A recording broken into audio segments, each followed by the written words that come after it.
Hi everyone, this is Caitlin with Kait's Collectibles, and today I'm going to be reviewing my Disney Store limited edition 17-inch Ursula doll. So this doll was kind of the surprise release doll that came out the same time the Ariel doll did. She and Prince Philip or Prince Eric were the surprise dolls that came out.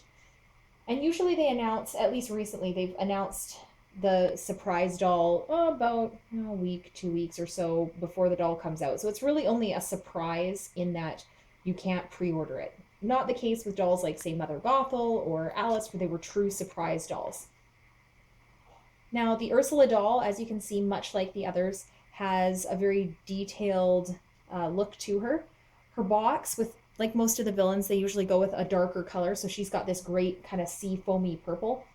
And it's very hard to see, but she has a very subtle tentacle sort of a pattern going on in the box here. It's not reflective, it's just a lighter shade of purple, but it's got this kind of tentacly look to it. You see in the black banner that's at the bottom that most of the boxes have is that she's a limited edition of 2000. So she is one of 2000 dolls, and her name's down there at the bottom. I do think the choice of these little like diamond accents is really quite odd. I'm not sure if they're supposed to be something else, but to me anyway, they look like little like gemstones. Not really sure why they did that. Bubbles or little suction cups or something with the eels maybe would have made a little bit more sense. Even seashells like the one she's wearing, but instead she went with these. They went with these little diamond things. I do like the little around the 6 logo though. They have this tentacle. That's really cute. The sides of the boxes, not terribly detailed, just a couple of those little diamondy things and the same basic pattern, nothing too special. It's the same on both sides.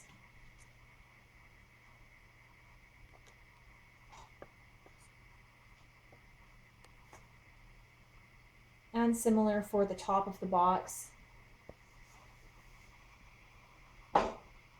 Just that same basic pattern there.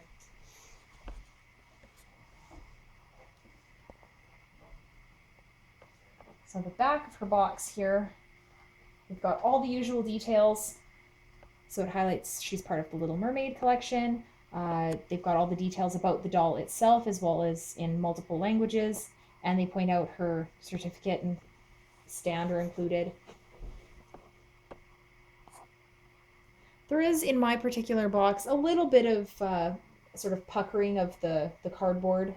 Not a big deal, especially because it's on the back. Very minor imperfection that a lot of these boxes do have.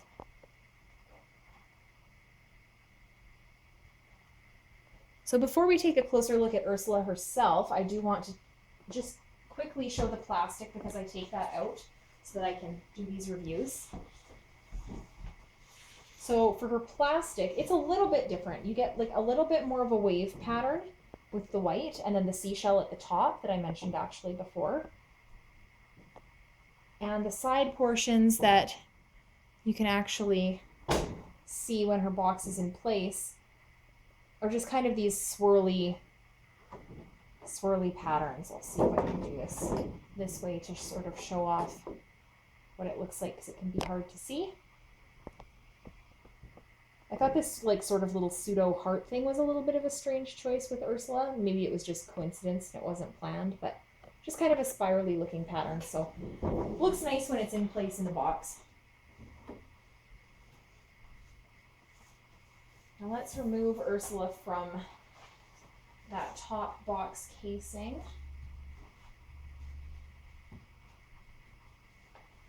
And stand her up here for a bit of a better look at her. So it's a little bit difficult to see. You can tell that her background is under the sea, obviously with the big bubbles, but in behind her here is actually kind of the opening to her cave, that sort of skull bone fish thing. So I like that choice of background for her. I think it was absolutely perfect. When they announced they were going to do Ursula in this 17-inch doll style, I was really curious what they were going to do to represent the tentacles for her. So down at the bottom here, she's got this sort of gauze fabric that's all pinned down to the bottom of the box. And I believe that the stand is underneath here, but there are no legs hidden underneath. She has some firm tentacles hidden back here, but there's actually no legs hidden underneath this. I like the way they did these tentacles a lot. They're just absolutely stuffed right full, so they're very thick and rigid. And I like the little bit of sparkly sequins on the purple side, so that kind of gives that suction cup look. And the top of the tentacles and the bodice of her outfit here are a very soft, velvety fabric. Now there's lots of these little black gemstones, and I'm just going to try and get them to reflect a little bit for you so you can kind of get the full detail of what her outfit looks like. So it gets kind of that barnacle suction cup look when you look at them that way.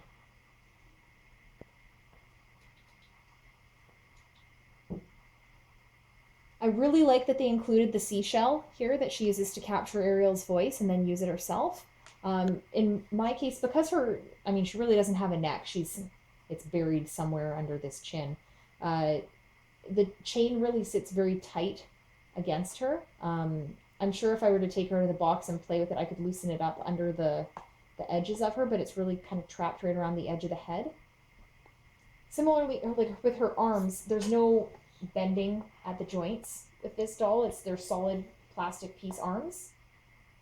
She does have nice little painted nails, so I like that. But she's not a terribly posable doll.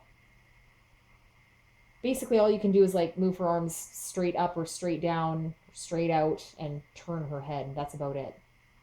Her earrings here look really good.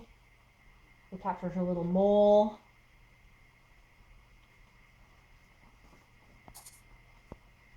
I love the way they did her face paint. She always had this kind of divine look to her, and I think they really captured that quite well here.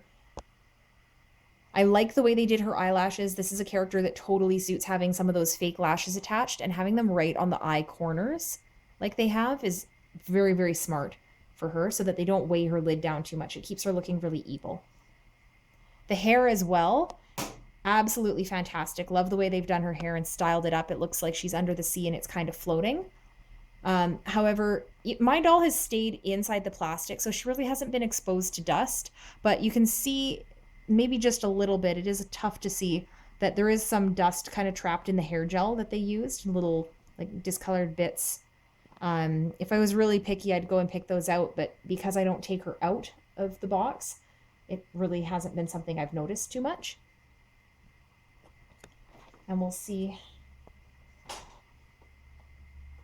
Nothing too much to see from the back of her, just those tentacles back there. So like usual, the certificate is hidden underneath her here. We'll make sure I don't have any other treasures hiding. Nope, just her certificate. So here is Ursula's certificate of authenticity. So just plain, sort of the lighter shade of purple. They were released in 2013, so they make note of that. And because she was an edition size of only 2,000 dolls, mine is 1,298. I always seem to end up sort of around the middle-ish of the pack. I'm sure it's the way they ship them out. And then other languages on the back of the card. So if you're a fan of the Little Mermaid or a fan of villain dolls in particular, or the villain's characters, this is a really great representation of Ursula. If you follow the designer series of dolls, they have got the new heroes and villains dolls coming out. They might even be out by the time this video goes up. They really, I think, copied the 17-inch Ursula doll and just miniaturized her for that set. They did the same thing basically with the hair, sort of the look of her with the tentacles and stuff. It's very, very similar. It's just like they shrunk her down. So I like this particular version of the doll a lot better than I like the later designer lines. So I would really recommend getting her, especially if you're an Ursula fan. And because she is a smaller edition size, I do believe she does go for a little bit more money on the secondary market. Nowhere near Gothel or Queen of Hearts money, but she is going to be a little bit more, so you'll have to take a look to find a really good deal out there if you're looking to get her. So like I've said in the past, you can make sure to like, comment, share, subscribe to my channel so that you can see when I post new videos. I'm trying to post videos really regularly. And of course, you can find me on Twitter at Kait Collectible. Thanks for watching.